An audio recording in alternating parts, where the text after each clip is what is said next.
बिस्मिल्लाहिर्रहमानिर्रहीम। अस्सलामुअलैकुम वरहमतुल्लाहि वबरकातुहू। लाखों करोड़ों दुरूद सलाम नबी करीम सल्लल्लाहु अलैहि वसल्लम पर और आपकी आल पर। टेस्टिंग ऑफ हाइपोथेसिस के दो मेजर पॉइंट्स हैं जिनको आज हम डिस्कस करने जा रहे हैं। उनमें पहला है रिजेक्शन रीजन और दूसरा है एक्सेप्टेंस रीजन। रिजेक्शन रीजन को हम क्रिटिकल रीजन भी कहते हैं। जब भी हम कोई इन्वेस्टिगेशन करते हैं, कोई रिसर्च कर रहे होते हैं, तो हम एक स्टेटमेंट डिज़ाइन करते हैं उस रिसर्च में इन्वॉल्व वेरिएबल के रिलेशन के बारे में। अब वो जो स्टेटमेंट है वो हमारा नल हाइपोथेसिस कहलाता है। नल हाइपोथेसिस जो है हम किस सिचुएशन में रिजेक्ट करते हैं, किस सिचुएशन में एक्सेप्ट करते हैं, इस बात का जो डिसीजन है वो क्रिटिकल रीजन और एक्सेप्टेंस रीजन से हम करते हैं। रिजेक्शन रीजन से मुराद वो एरिया है, वो रेंज ऑफ वैल्यूज़ है किसी भी टेस्ट स्टैटिस्टिक की सैम्पलिंग डिस्ट्रीब्यूशन की जो हमारे नल हाइपोथेसिस को रिजेक्ट करने का बायस बनता है। यानी वो रीजन जिसमें अगर हमारे टेस्ट स्टैटिस्टिक की वैल्यू फॉल करेंगी तो हम अपने नल हाइपोथेसिस को रिजेक्ट कर देंगे। उस एरिया को, उस रीजन को हम क्रिटिकल रीजन या रिजेक्शन रीजन कहते हैं। अब जहाँ तक बात है इस क्रिटिकल रीजन की लोकेशन की और साइज़ की, तो ये दोनों जो पॉइंट्स हैं इनको आपने अब समझना है कि जो क्रिटिकल रीजन का साइज़ है वो डिपेंड करता है लेवल ऑफ सिग्निफिकेंस के ऊपर। लेवल ऑफ सिग्निफिकेंस क्या है? लेवल ऑफ सिग्निफिकेंस बेटा प्रोबेबिलिटी है टाइप 1 एरर की। इससे हम अल्फ़ा भी कहते हैं, इसे हम डिग्री ऑफ डाउट भी कहते हैं, इसे हम साइज़ ऑफ टेस्ट भी कहते हैं। अगर लेवल ऑफ सिग्निफिकेंस की वैल्यू बड़ी होगी तो डेफिनेटली फिर जो क्रिटिकल रीजन का साइज़ है वो बड़ा होगा। और अगर अल्फ़ा की value probability of committing type 1 error की वैल्यू छोटी होगी तो फिर जो क्रिटिकल रीजन है, रिजेक्शन रीजन है, उसका साइज़ भी छोटा होगा। जहाँ तक बात है क्रिटिकल रीजन के लोकेशन की, तो क्रिटिकल रीजन की जो लोकेशन है वो डिपेंड करती है आपके टेस्ट स्टैटिस्टिक की नेचर पे कि क्या वो टेस्ट जो आप परफॉर्म कर रहे हैं वो 1 टेल है या 2 टेल है। आप ये भी कह सकते हैं कि जो रिजेक्शन रीजन है, जो क्रिटिकल रीजन है, इसकी लोकेशन का ताल्लुक जो है वो अल्टरनेटिव हाइपोथेसिस के साइन के साथ है। अगर हमारा अल्टरनेटिव हाइपोथेसिस का साइन जो है वो नॉट इक्वल में जा रहा है तो ऐसी सूरत में हमारा जो क्रिटिकल रीजन है वो दोनों टेल के ऊपर एग्जिस्ट करेगा। यानी जो सैम्पलिंग डिस्ट्रीब्यूशन की दोनों टेल्स हैं उन पर हमारा क्रिटिकल रीजन फॉल करेगा। और अगर अल्टरनेटिव हाइपोथेसिस का सिंबल लेस देन का आ रहा है तो फिर जो क्रिटिकल रीजन की लोकेशन है वो लेफ़्ट साइड पर आएगी। और अगर अल्टरनेटिव हाइपोथेसिस का सिंबल हमारा ग्रेटर का आ रहा है तो फिर इस सूरत में जो क्रिटिकल रीजन की लोकेशन है वो राइट साइड पर होगी। अब हम एक स्टेटमेंट के अंदर इन तीनों शेप्स को डिस्कस करते हैं। लेट्स सी कि कोई फैक्ट्री है जो ये क्लेम करती है कि उनकी बनाई हुई जो प्रोडक्ट है उसका एवरेज वेट जो है वो 500 ग्राम है विद स्टैंडर्ड डेविएशन 10 ग्राम। अब हमने 1 टेल और 2 टेल टेस्ट को किस तरह परफॉर्म करना है इसका ताल्लुक अब हाइपोथेसिस की डिज़ाइनिंग के साथ है।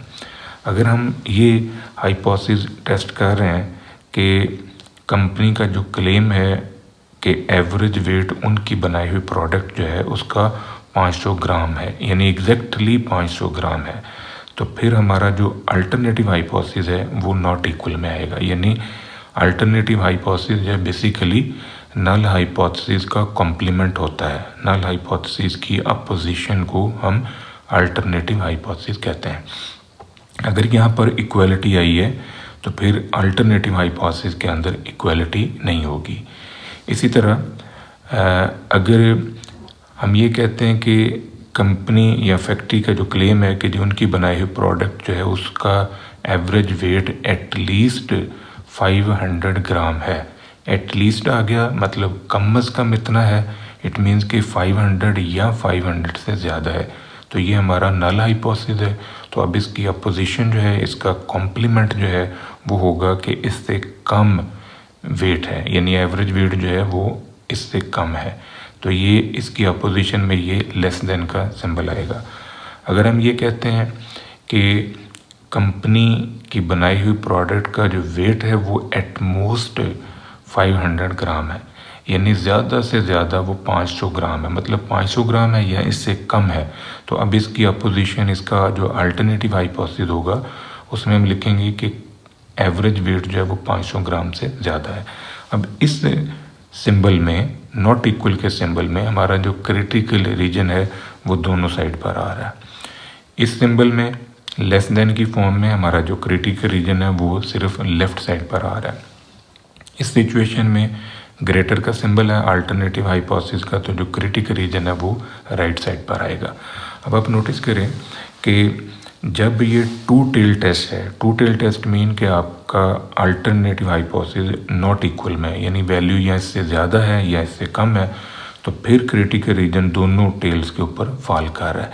ये जो एरिया है शेडेड एरिया, इस शेडेड एरिया को हम कहते हैं क्रिटिकल एरिया या क्रिटिकल रीजन या रिजेक्शन रीजन, और इसके अंदर जो ये वाइट पोर्शन है इसको हम कहते हैं एक्सेप्टेंस रीजन। हमारे टेस्ट स्टैटिस्टिक की वैल्यू अगर इस शेडेड एरिया में आएगी तो फिर हम अपने नल हाइपोथेसिस को रिजेक्ट कर देंगे, यानी ये जो नल हाइपोथेसिस है ये हमारा रिजेक्ट होगा। अगर इस सिचुएशन में हैं आप, तो अगर टेस्ट स्टैटिस्टिक की वैल्यू इस शेडेड एरिया में आएगी तो फिर हम इस नल हाइपोथेसिस को रिजेक्ट करेंगे। अगर हम इस हाइपोथेसिस में हैं तो अगर टेस्ट स्टैटिस्टिक की वैल्यू हमारे इस शेडेड एरिया में आएगी तो फिर ये नल हाइपोथेसिस जो है ये हमारा रिजेक्ट होगा। अदरवाइज़ क्या होगा कि हम फिर अल्टरनेटिव हाइपोथेसिस जो है इनको एक्सेप्ट करेंगे, मतलब कि टेस्ट स्टैटिस्टिक की जो वैल्यू है वो इन एरियाज़ में नहीं गिरी बल्कि इस एक्सेप्टेंस रीजन में वाइट पोर्शन के अंदर आ गई है।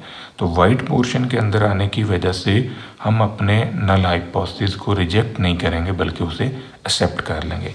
यानी तीनों शेप्स में अगर टेस्ट स्टैटिस्टिक की वैल्यू जो है वो वाइट पोर्शन में आएगी तो फिर हमारा नल हाइपोथेसिस रिजेक्ट नहीं होगा, और अगर ये टेस्ट स्टैटिस्टिक की वैल्यू शेडेड एरिया में गिरेगी तो फिर हम नल हाइपोथेसिस को एक्सेप्ट करेंगे।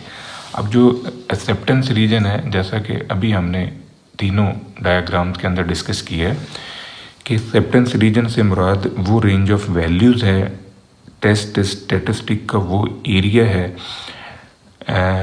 वो साइज़ है जहाँ पर हमारी अगर टेस्ट स्टैटिस्टिक की वैल्यू आती है तो हम अपने नल हाइपोथेसिस को एक्सेप्ट करते हैं, यानी area which leads to accept the null hypothesis या range of values which leads to accept the null hypothesis, उस एरिया को, उस रीजन को हम एक्सेप्टेंस रीजन कहते हैं। बेसिकली कॉम्प्लीमेंट है क्रिटिकल रीजन का, यानी रिजेक्शन रीजन और क्रिटिकल रीजन का जो कॉम्प्लीमेंट है उसे हम एक्सेप्टेंस रीजन कहते हैं, यानी अपोजिशन कह लें। CR का उलट जो है वो हमारा AR कहलाता है।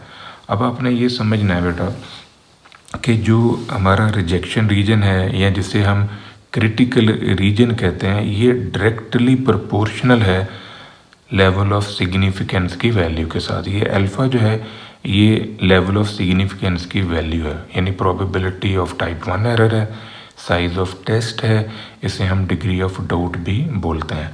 अब जो रिजेक्शन रीजन है इसका साइज़ ये अल्फ़ा के साथ अटैच है। अल्फ़ा बड़ा होगा तो रिजेक्शन रीजन का साइज़ बड़ा होगा, अल्फ़ा कम होगा तो रिजेक्शन रीजन का साइज़ भी कम होगा। इसी तरह जो एक्सेप्टेंस रीजन है ये इन्वर्सली प्रोपोर्शनल है लेवल ऑफ सिग्निफिकेंस की वैल्यू के साथ। अगर अल्फ़ा की वैल्यू बड़ी होगी तो एक्सेप्टेंस रीजन छोटा होगा, अगर अल्फ़ा की वैल्यू छोटी होगी तो एक्सेप्टेंस रीजन हमारा बड़ा होगा। इट मीन्स कि अगर इन दोनों को हम डिस्कस करें विद रेफरेंस ऑफ अल्फ़ा तो एक जो रिजेक्शन रीजन है वो in form of direct relation है और जो एक्सेप्टेंस रीजन है वो in form of inverse relation है।